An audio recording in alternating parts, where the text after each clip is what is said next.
ವಿಶ್ವವಿಖ್ಯಾತ ಮೈಸೂರು ಜಂಬೂ ಸವಾರಿಗೆ ಕ್ಷಣಗಣನೆ ಆರಂಭವಾಗಿದೆ. ಸುಮಾರು 750 ಕೆಜಿ ತೂಕವಿರುವ ಚಿನ್ನದ ಅಂಬಾರಿಯನ್ನ ಕೆಲವೇ ಕ್ಷಣಗಳಲ್ಲಿ ದಸರಾ ಆನೆ ಅಭಿಮನ್ಯು ಹೊರಲಿದ್ದಾನೆ. ಅಂಬಾರಿಯಲ್ಲಿ ಶ್ರೀ ಮಹಿಷಾಮರ್ದಿನಿ ವಿಗ್ರಹವನ್ನ ಇರಿಸಲಾಗುತ್ತೆ. ಅಂಬಾರಿಯನ್ನ ಯಾವ ರೀತಿ ಸಿದ್ಧ ಮಾಡಲಾಗುತ್ತೆ ಅನ್ನೋದರ ಕುರಿತು ನಮ್ಮ ಪ್ರತಿನಿಧಿ ರಾಮ್ ಒಂದು ಪ್ರತ್ಯಕ್ಷ ವರದಿ ಕೊಟ್ಟಿದ್ದಾರೆ, ನೋಡೋಣ. ವಿಶ್ವವಿಖ್ಯಾತ ಜಂಬೂ ಸವಾರಿ ಮೆರವಣಿಗೆಗೆ ಕ್ಷಣಗಣನೆ ಆರಂಭವಾಗಿದೆ. ನಾಡ ಅಧಿದೇವತೆ ತಾಯಿ ಚಾಮುಂಡೇಶ್ವರಿ ಚಿನ್ನದ ಅಂಬಾರಿಯಲ್ಲಿ ವಿರಾಜಮಾನಳಾಗಿ ಬರುವುದನ್ನು ಕಣ್ತುಂಬಿಕೊಳ್ಳಲಿಕ್ಕೆ ಲಕ್ಷಾಂತರ ಜನರು ಕಾತುರದಿಂದ ಕಾಯ್ತಾ ಇದ್ದಾರೆ.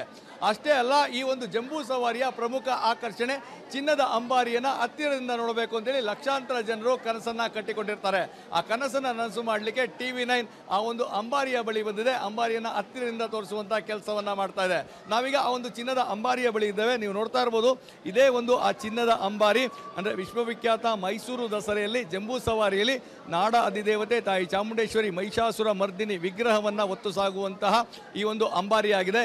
ಮೇಲ್ಭಾಗದಲ್ಲಿ ಇರುವಂಥದ್ದು ಪಂಚಕಳಶ. ಸನಾತನ ಧರ್ಮದಲ್ಲಿ ಯಾವುದೇ ಶುಭ ಕಾರ್ಯವನ್ನು ಮಾಡಿದರೆ ಆ ಕಳಶವನ್ನು ಪ್ರತಿಷ್ಠಾಪನೆ ಮಾಡುವಂಥ ಕೆಲಸವನ್ನು ಮಾಡ್ತಾರೆ. ದೇವಸ್ಥಾನಗಳಲ್ಲೂ ನಾವು ಆ ಕಳಶಗಳನ್ನು ನೋಡ್ತೇವೆ.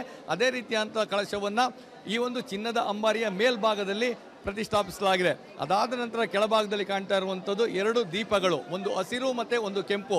ಹಿಂದೆ ರಾಜ ಮಹಾರಾಜರು ಈ ಒಂದು ಅಂಬಾರಿಯಲ್ಲಿ ಕುಳಿತು ಸಾಗುವಂತಹ ಸಂದರ್ಭದಲ್ಲಿ ಅಂಬಾರಿಯ ಆ ಒಂದು ಚಲನೆಯನ್ನು ಸೂಚಿಸಲಿಕ್ಕೋಸ್ಕರ ಈ ಒಂದು 2 ದೀಪಗಳನ್ನು ಬಳಸ್ತಾ ಇದ್ರು. ಮತ್ತೆ ಇನ್ನು ಕೆಳಭಾಗದಲ್ಲಿ ನೋಡೋದಾದ್ರೆ ನಾವು ಅದಕ್ಕೆ ಸಿಂಹದ ಒಂದು ಕಾಲುಗಳನ್ನು ನೀಡಲಾಗಿದೆ. ಅಂದರೆ ಸಿಂಹಾಸನದ ಮಾದರಿಯಲ್ಲೇನೆ ಸಿಂಹದ ಕಾಲಿನ ಮೇಲೆ ಈ ಒಂದು ಅಂಬಾರಿ ನಿಂತಿರುವಂತಹ ಕೆಲಸ ಆಗಿದೆ. ಸೊ ಇದರ ಜೊತೆಗೆ ಒಳಭಾಗದಲ್ಲಿ ನಾವು ನೋಡೋದಾದ್ರೆ ಈ ಒಂದು ಚಿನ್ನದ ಅಂಬಾರಿಯ ಒಳಭಾಗದಲ್ಲಿ ಹಿಂದೆ ರಾಜ ಮಹಾರಾಜರು ಏನು ಕುಳಿತುಕೊಂಡು ಆನೆಯ ಮೇಲೆ ಸಾಕ್ತಾ ಇದ್ರು, ಅದಕ್ಕಾಗಿ ಬೇಕಾದಂಥ ಎಲ್ಲ ವ್ಯವಸ್ಥೆಯನ್ನ ಮಾಡಲಾಗಿದೆ. ಅತ್ಯಂತ ಹತ್ತಿರದಿಂದ ನೋಡೋದು ಅಸಾಧ್ಯವಾದಂಥದ್ದು. ಹೀಗಾಗಿ ಆ ಒಂದು ಏನು ಹತ್ತಿರದಿಂದ ನೋಡಬೇಕು ಅಂತ ಕನಸುಗಳನ್ನು ಕಟ್ಕೊಂಡಿರ್ತಾರೆ, ಅವರಿಗೆ ಆ ಒಂದು ಚಿನ್ನದ ಅಂಬಾರಿಯನ್ನು ತೋರಿಸುವಂಥ ಕೆಲಸವನ್ನ TV9 ಮಾಡಿದೆ.